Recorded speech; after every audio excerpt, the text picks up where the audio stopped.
Hey YouTube, this is Firewizard23, and welcome back to Let's Play Dragon Warrior. I have achieved level 12, and for my efforts I learned the Outside spell, which teleports you outside. Unfortunately, I did a little bit of combing into game code. My defense power is currently 55. If my defense was 56, I would go to the next enemy, set of enemy domains, the next area with more powerful monsters, because there's a monster called a Wyvern, and this monster has an attack of 56. If I had a defense of 56, I would take only single digit worth of damage, but because my defense power is only 55, I'll unfortunately take in the high teens of damage. That's a bit too much to be taken, so I'm going to continue my grinding here around Ribbledar. Let's go. Do it. Monsters! Hello! Ah, a monster! Like a skeleton! Now, I have been criticized for using Stop Spell, arguing that it is not necessary for this grinding, because I am now sufficiently powerful enough where it shouldn't really matter if monsters put me to sleep. Henceforth the Warlock. Let's give it a try. No! Because the Warlock really cannot do anything to me physically. Hooray! Alright, maybe I don't have to use the Stop Spell anymore. If I've read my notes correctly, I need 5,500 experience for the next level. So we got some grinding to do. And you're gonna sit here with me, viewers. This is what this game's about. 90% of this game is grinding. I do not think that is an exaggeration of any type. A wolf! Who wears a fashionable tunic. Reminds me of one of the Game Overthinker's great comments to Commissioner Bunnyface.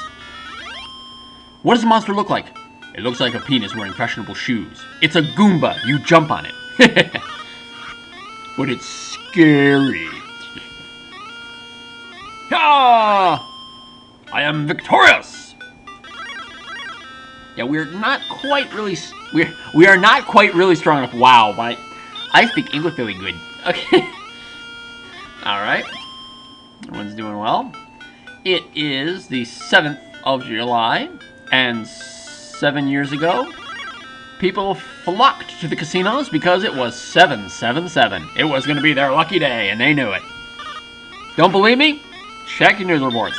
Casinos went freaking crazy on 777. Because this was the day that fate was going to turn and everyone was going to get rich.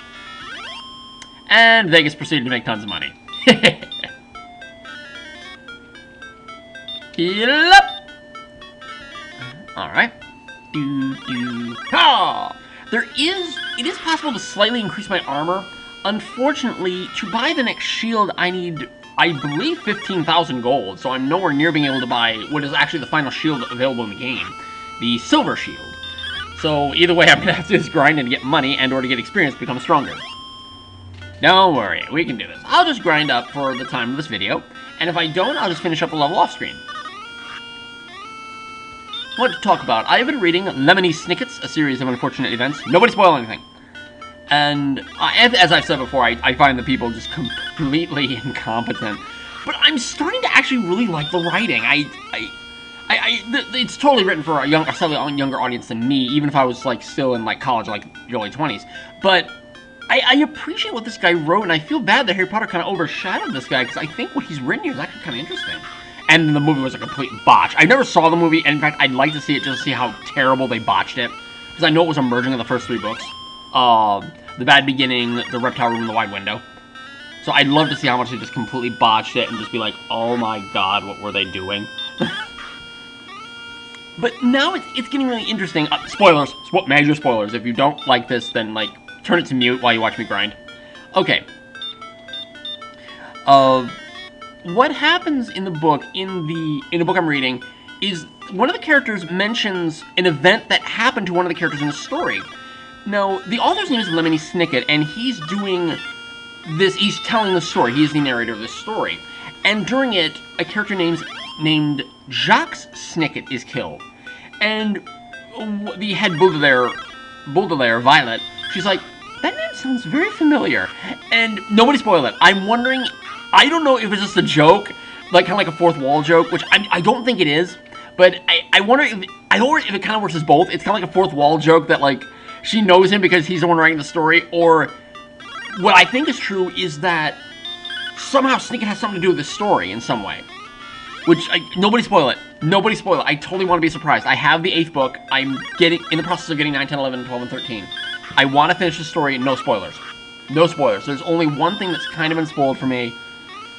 But it was theorized as a spoiler. Kind of like when the 7th Harry Potter book was going to come out. And, like, people were, like, saying, oh, this will happen, this will happen. There was a theory made about something in the book, though there wasn't a confirmation, and it would be confirmed in the last book. But nobody spoil anything. I'm, like, so enjoying it. It's not even funny. And I love Sunny. I love what they do with the Sunny character, who is the baby. It's Violet Cross and Sunny Baudelaire. And I'm sorry if I'm butchering that name. I say Baudelaire. And I like how Sunny, despite the fact that she's an infant and she only speaks in, like, one word, she's like, gossip! And, and it started out with the narrator just saying what she meant, but then Klaus and Violet start blatantly telling other characters what she said. It's so great, and Sunny has such great insight into the situation, like, if only I was bigger, I could help, or something like that, or if only I could bite into this with my teeth. Like, this is great. I just love what they do with her character, because she becomes this really interesting sidekick character. Even though she is one of the main 3 kids, it's just really fascinating what they do with her. Other nuances, kudos to the series for a girl being an inventor. That she's like an engineer. Kudos to the writer of this book. Kudos to Mr. Lemony Snicket. I like that. I like that it's a very empowered female character. That she's not vapid. Violet is not a vapid character. Sunny is a baby, so obviously her abilities are limited. But I like the fact that Violet is an inventor. She ties up her hair in a ribbon whenever she's thinking about an invention, which is pretty much her main shtick in the series. But it makes her really interesting. She figured out how to get through a brick wall. Okay, you know what she had? She had bread, water, and a bench. She figured out how to break through a brick wall. Okay, this kid could kill me. Okay, this is a really smart young lady. She would totally kick my ass in SATs. She would totally kick my ass. I can see it coming. Despite the fact I got I believe a 1340 was my SAT score when it was the 1600 scores. That was a 690 in math and a it was a 1330. 640 in, it was 540, wait. 1240, it was 1240. I got a 550 and I had a 690 and a 540, so it was a 1230 I had on my SAT. That's still pretty good. I was in the 95th percentile of all juniors that year in math. I don't know, maybe I can give Violet a run for money on SATs. I'm no inventor. I mean, she's much more mechanically inclined than I am. But then again, I'm much more mathematically inclined and video game inclined. Again, my only big complaint, and it's only because the narrative says so, is that the adults are just idiots. And that's the only thing that really bothers me about this series. I don't like how stupid the adults are, unless it's some kind of act. It's some kind of act, but I can't imagine that this many characters are in on that. I mean, that doesn't make any sense.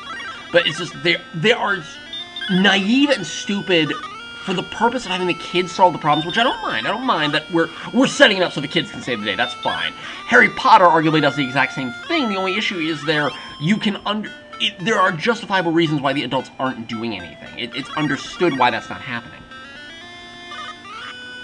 For example, in the first Harry Potter book, it's well established that the wizards believe that the Sorcerer's Stone is... The school teachers believe the Sorcerer's Stone is safe in Hogwarts. So that's why when Harry supposedly uncovers Snape's scheme to get the stone, it's why he, Hermione, and Ron go to get it themselves rather than tell the adults. They realize the urgency of the issue.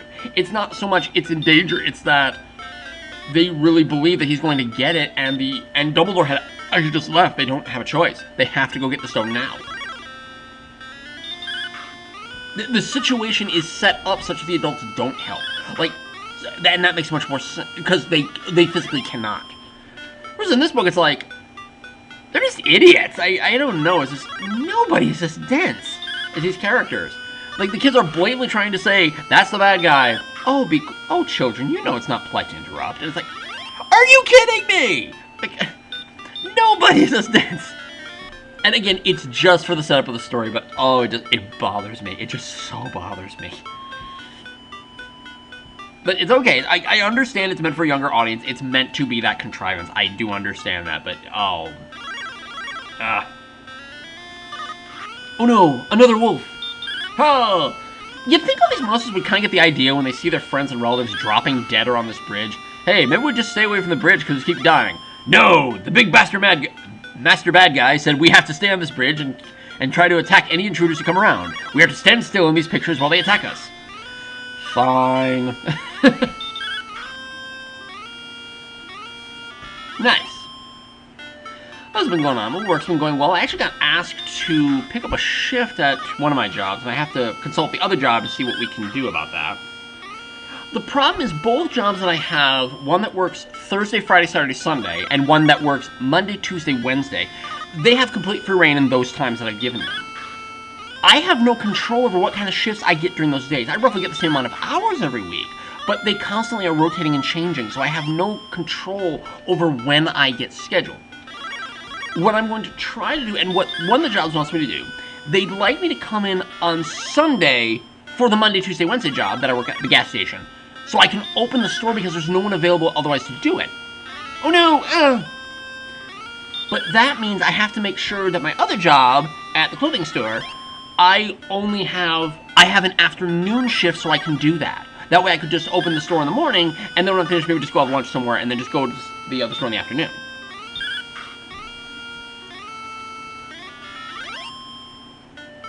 I hope that made sense. I realize that might be very complicated to follow. But no more complicated than Count Olaf's schemes. Which, I give credit, Count Olaf is actually a pretty freaking smart guy. I give him credit for what he's tried to do in the series so far. It's not actually too terrible. Again, massive spoilers. Okay, first book. His plan, okay, he wants to build their family fortune, alright? That's Count Olaf's massive plan. That's why all this shit has gone down. Which they've also hinted at something else he's done in the series, but I don't have confirmation of it yet. In the first book, he has been assigned the guardian of the Blair orphans, and his plan is, okay, if I make Violet marry me in this elaborate stage play that looks like a marriage, but actually has all the components of a marriage, and I make the justice of the peace do the marriage ceremony in a play, even though it technically is the correct words, and make Violet sign the document that says I am her legal guardian, even though she is 14, I can consent for Violet to be married to me, I will then be a Baudelaire, I will then be of age to have the Baudelaire family fortune, and I can withdraw it and have it for myself and kill off the orphans. He cannot bring harm to the Bouldairs, because then he will forfeit any right to have the fortune. It's kind of complicated, but that is his plan, and he basically does it, but they kind of get away in a technicality. No! The sleep lock! I warned you!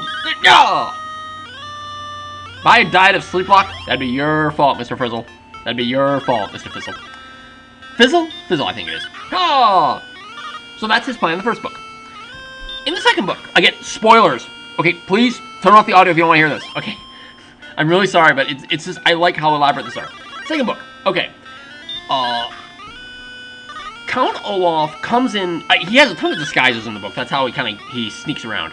Disguises himself as the assistant of the new guardian, and he kills the new guardian when the kids are out of the room, making it look like it was one of the guardian's snakes that killed him, and the kids, and his plan is, okay, did he forge it? No, he left some kind of paperwork that said, like, he offered to take care of the kids now that that guardian was dead, so he just wanted to basically kind of repeat the same plan. Like, I'll capture you and I'll force you to give me your fortune. Because the whole good thing that we're kind of heading for is that we're hoping that Violet Baudelaire, the oldest one who is 14, that she will become 18 and have the right to inherit the Baudelaire family fortune. Then they will not need guardians, they can just simply take care of themselves at that point. But that's 4 years to go. So, Olaf is basically trying to get the fortune. So he tries to make it look like it's a snake bite to take them out, and the kids manage to get out of that through a set of fairly complicated events, actually. But they do manage to convince them that it's Olaf, despite the fact that he's disguised himself. In the third book, they go to live.